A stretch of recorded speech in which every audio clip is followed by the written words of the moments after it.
രണ്ടാം ഘട്ട വെടിനിർത്തൽ ചർച്ചാ നീക്കത്തിനിടയിലും ഗസയിൽ ആക്രമണം തുടർന്ന് ഇസ്രായേൽ. പിന്നിട്ട 24 മണിക്കൂറിനിടെ 4 ഫലസ്തീനികൾ കൊല്ലപ്പെട്ടു. ഗസയിൽ മരണസംഖ്യ 70,937 പരിക്കേറ്റവരുടെ എണ്ണം 1,71,192 ഗസ ആരോഗ്യ മന്ത്രാലയം അറിയിച്ചു. ലബനാനു നേരെ നടന്ന ആക്രമണത്തിൽ 3 പേർ കൊല്ലപ്പെട്ടു. രണ്ടാം ഘട്ട വെടിനിർത്തൽ അടുത്ത വർഷം ആദ്യത്തിൽ നിലവിൽ വരുമെന്ന് തുർക്കി വിദേശകാര്യമന്ത്രി ഹക്കം ഫിദാൻ അറിയിച്ചു. 1,00,000-ലേറെ കുട്ടികൾ ഇപ്പോഴും പോഷകാഹാരക്കുറവിന്റെ പിടിയിലെന്ന് ലോകാരോഗ്യ സംഘടന. MCA നാസർ വിവരങ്ങൾ നൽകാനായി ചേരുന്നുണ്ട് ദുബൈയിൽ നിന്ന്. നാസർ, നമുക്കറിയാം ഈ വെടിനിർത്തലിന് ശേഷവും ഗസയിൽ അതിതീവ്രമായ ആക്രമണം തുടരുകയാണ് ഇസ്രായേലിന്റെ ഭാഗത്തുനിന്ന്. നിലവിലെ സാഹചര്യം എന്താണ്? അവർ സൂചിപ്പിച്ചതുപോലെ തന്നെ നിരന്തരമായിട്ടുള്ള ആക്രമണങ്ങൾ ഈ വെടിനിർത്തൽ ഘട്ടത്തിലും തുടർന്നുകൊണ്ടിരിക്കുകയാണ്. ഇപ്പൊ ഏറ്റവും അവസാനമായിട്ട് ഗസയിലെ ആരോഗ്യ മന്ത്രാലയം പുറത്തുവിട്ടിരിക്കുന്ന വിവരം പ്രകാരം 875 തവണയാണ് ഇസ്രായേൽ ഇതിനകം തന്നെ ഈ വെടിനിർത്തൽ ലംഘിച്ചിരിക്കുന്നത്. അതിലൂടെ 412 പേർ കൊല്ലപ്പെട്ടതായിട്ടാണ് ഔദ്യോഗികമായിട്ടുള്ള സ്ഥിരീകരണം പുറത്തു വന്നിരിക്കുന്നത്. 1700-ൽ പരം ഫലസ്തീനികൾക്ക് പരിക്കേറ്റ ഒരു സാഹചര്യം കൂടി രൂപപ്പെട്ടിരിക്കുന്നു. ആക്രമണം യാതൊരു കുറവുമില്ലാത്ത വിധത്തിൽ തന്നെ, കാരണം 4 പേരാണ് ഇപ്പോൾ 24 മണിക്കൂറിനുള്ളിൽ കൊല്ലപ്പെട്ടിരിക്കുന്നത്. ഗസ സിറ്റിയിലാണ് 2 പേരുടെ കൊല നടന്നിരിക്കുന്നത്. ഒരു കുഞ്ഞും ഈ കൊല്ലപ്പെട്ട 4 പേരിൽ ഉൾപ്പെടുന്നുണ്ട്.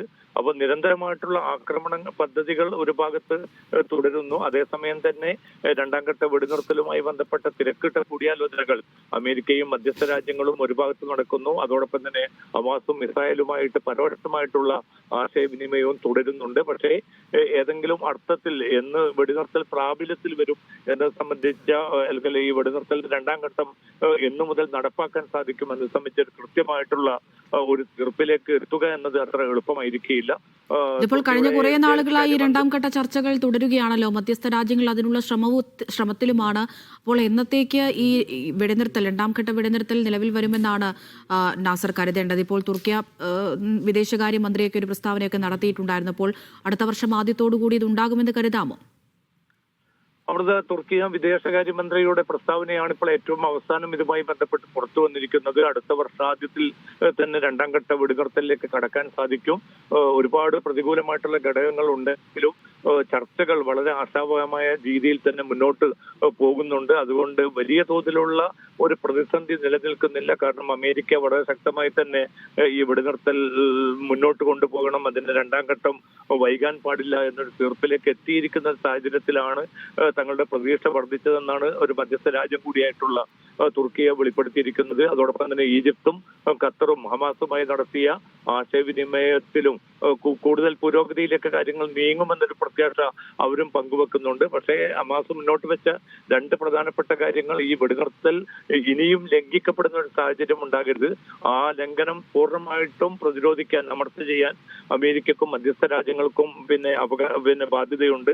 അതവർ നിറവേറ്റണം. അതോടൊപ്പം തന്നെ രണ്ടാമതായിട്ട് ആവശ്യപ്പെട്ടിരിക്കുന്നത് ഇസ്രായേൽ സൈന്യം പൂർണ്ണമായി തന്നെ ഗസയിൽ നിന്ന് പിൻവാങ്ങിയെങ്കിൽ മാത്രമേ അന്തർദേശീയ സൈന്യത്തിന്റെ വിന്യാസം ഉൾപ്പെടെയുള്ള കാര്യങ്ങളിൽ തങ്ങൾ അനുകൂലമായിട്ടുള്ള ഒരു നിലപാട് സ്വീകരിക്കൂ എന്ന് കൂടി ഹമാസും അറിയിച്ചിട്ടുണ്ട്. എന്തായാലും സങ്കീർണമായിട്ടുള്ള അവസ്ഥ നിലനിൽക്കുന്നുണ്ട്. പക്ഷെ അതിനിടയിലും അമേരിക്ക നൽകിയിരിക്കുന്ന ഒരു ഉറപ്പിന്റെ ബലത്തിലാണ് ഈ വെടിനിർത്തൽ രണ്ടാം ഘട്ടം അധികം വൈകാതെ തന്നെ പ്രാബല്യത്തിൽ വരുമെന്നൊരു പ്രതീക്ഷ മധ്യസ്ഥ രാജ്യങ്ങൾ പങ്കുവെക്കുന്നത്.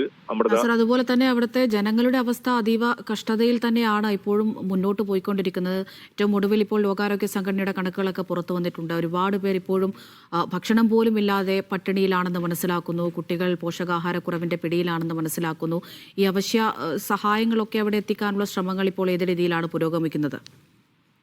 അവിടുത്തെ നിരന്തരമായിട്ട് ഇപ്പൊ UN-ഉം അതോടൊപ്പം തന്നെ അന്തർദേശീയ ഏജൻസികളും യൂറോപ്യൻ യൂണിയനും ഒക്കെ ആവശ്യപ്പെടുന്ന ഒരു പ്രധാനപ്പെട്ട കാര്യം, റഫ അതിർത്തി തുറന്നോ തുറക്കാതെയോ ഏറ്റവും കൂടുതൽ ഭക്ഷ്യവസ്തുക്കളും വെള്ളം, മരുന്ന്, ഇന്ധനം, മറ്റ് ഉപകരണങ്ങൾ, പ്രത്യേകിച്ചും ഈ താൽക്കാലികമായിട്ടുള്ള ടെന്റുകൾ എന്നിവ എത്രയും പെട്ടെന്ന് അവിടെ എത്തിക്കാനുള്ള നടപടി സ്വീകരിക്കണം. കാരണം 2 വർഷത്തിലേറെ നീണ്ട കൊടിയ യുദ്ധം, അതേ തുടർന്നുണ്ടായ പ്രകൃതിക്ഷോഭം, തകർന്നരിയുന്ന കെട്ടിടങ്ങൾ, അങ്ങനെ വഴിയാധാരമാക്കപ്പെട്ട ലക്ഷക്കണക്കിന് മനുഷ്യർ, ഏതാണ്ട് 16 ലക്ഷത്തിലധികം പേർ പ്രത്യക്ഷമായി തന്നെ ഈ പട്ടിണിയുടെ പിടിയിലാണെന്ന റിപ്പോർട്ടുകൾ കൂടി UN ഔദ്യോഗികമായി തന്നെ മുന്നോട്ട് വെക്കുന്നു. 1 ലക്ഷം കുട്ടികളെങ്കിലും ഈ പോഷകാഹാര കുറവ് മൂലം ഏറ്റവും കടുത്ത ദുരിതം അനുഭവിക്കുന്നതായിട്ട് ഇന്നലെ ഇപ്പൊ യൂണിസെഫിന്റെ എന്നതിന്റെ റിപ്പോർട്ട് പുറത്തു വന്നിരിക്കുന്നത്. അത്രയും ആവൽക്കരമായിട്ടുള്ള ഒരു അവസ്ഥയിലൂടെ കാര്യങ്ങൾ കടന്നു പോകുന്ന ഘട്ടത്തിലും ഈ അന്തർദേശീയ സമ്മർദ്ദങ്ങളൊക്കെ ഉണ്ടായിട്ടും ഭക്ഷ്യവസ്തുക്കളും മറ്റ് സംവിധാനങ്ങളും ഉദാരമായ രീതിയിൽ എത്തിക്കാനോ അല്ലെങ്കിൽ വിലക്കുകൾ പൂർണ്ണമായിട്ട് പിൻവലിക്കാനോ ഇസ്രായേൽ ഇനിയും തയ്യാറായിട്ടില്ല. റഫാ അതിർത്തി തുറക്കാനുള്ള ഒരു നീക്കം നടക്കുന്നില്ല എന്നത് മാത്രമല്ല, മറ്റ് അതിർത്തികളിലൂടെയും വളരെ പരിമിതമായ തോതിലുള്ള സംവിധാനങ്ങളും ട്രക്കുകളും മാത്രമാണ് ഇപ്പോൾ കടത്തിവിടുന്നത്. ഏറ്റവും അടിയന്തരമായിട്ട് വേണ്ടത് ഇപ്പോൾ താൽക്കാലിക വസതികളും ഇന്ധനവും പുതപ്പുകളുമാണ്. ഇതെങ്കിലും ഏറ്റവും എളുപ്പത്തിൽ എത്തിക്കണമെന്ന UN ഏജൻസികളുടെ അഭ്യർത്ഥന ഇസ്രായേൽ ഇനിയും മുഖവിലക്കെടുത്തിട്ടില്ല. അത് തള്ളുകയാണ്. അതിന്റെ ഏറ്റവും കൃത്യമായിട്ടുള്ള ദുരിതം അനുഭവിക്കുന്നത് ഈ കുഞ്ഞുങ്ങളും സ്ത്രീകളും ഉൾപ്പെടുന്ന വലിയൊരു ജനസഞ്ചയമാണ്. അവരെ സംബന്ധിച്ചിടത്തോളം പ്രതികൂലമായിട്ടുള്ള അതിശൈത്യം പിടിമുറുക്കിയിരിക്കുന്ന ഗസയിൽ ഈ ജനത നേരിടുന്നത് വളരെ വളരെ പ്രയാസകരമായിട്ടുള്ള ദുരിതപൂർണമായിട്ടുള്ള ഒരവസ്ഥ തന്നെയാണ്. അമൃത.